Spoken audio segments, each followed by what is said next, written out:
m'appelle Daniel Di Folco, je suis à Vézeronce depuis 30 ans bientôt. Et puis, quand j'ai su qu'il y avait une reconstitution de Clodomir, j'ai été tout de suite partant.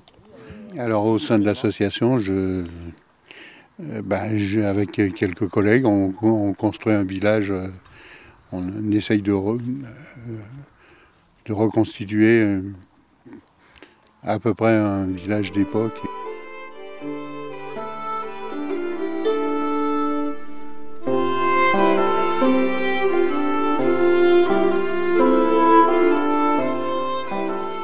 Alors le bois, c'est toute la récupération qu'on récupère dans les scieries.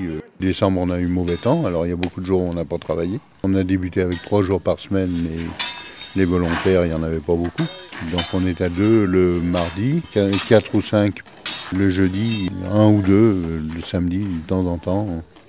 Alors le style des cabanes, mais là c'est plus des cabanes, donc c'est un petit peu, c'est entre Gaulois, on a des documentations sur les Romains, on a des documentations sur Charlemagne, mais entre les deux, il n'y a pas grand-chose.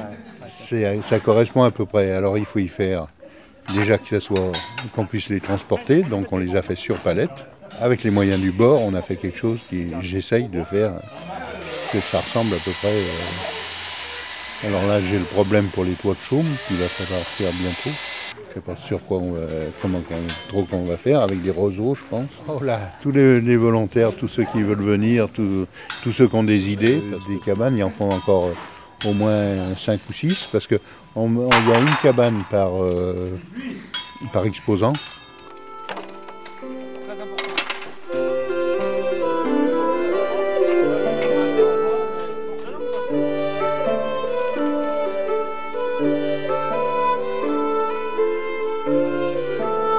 Mon costume, quand j'ai su que depuis longtemps il y avait une exposition du casque de Clodomir à Vézeronce, il y a 10-15 ans à peu près, et j'avais eu envie parce que je fais des maquettes aussi, et je voulais en faire un, parce que je ne comprends pas que le casque de Clodomir il soit pas à Vézeronce, au moins une copie à Vézeronce. Alors j'ai entrepris de faire le casque au mois d'août. Je me suis, pas tout à fait comme je voulais, mais enfin, j'ai fait le casque et puis j'ai fait mon costume parce qu'il y avait un forum, donc on lançait l'idée du spectacle.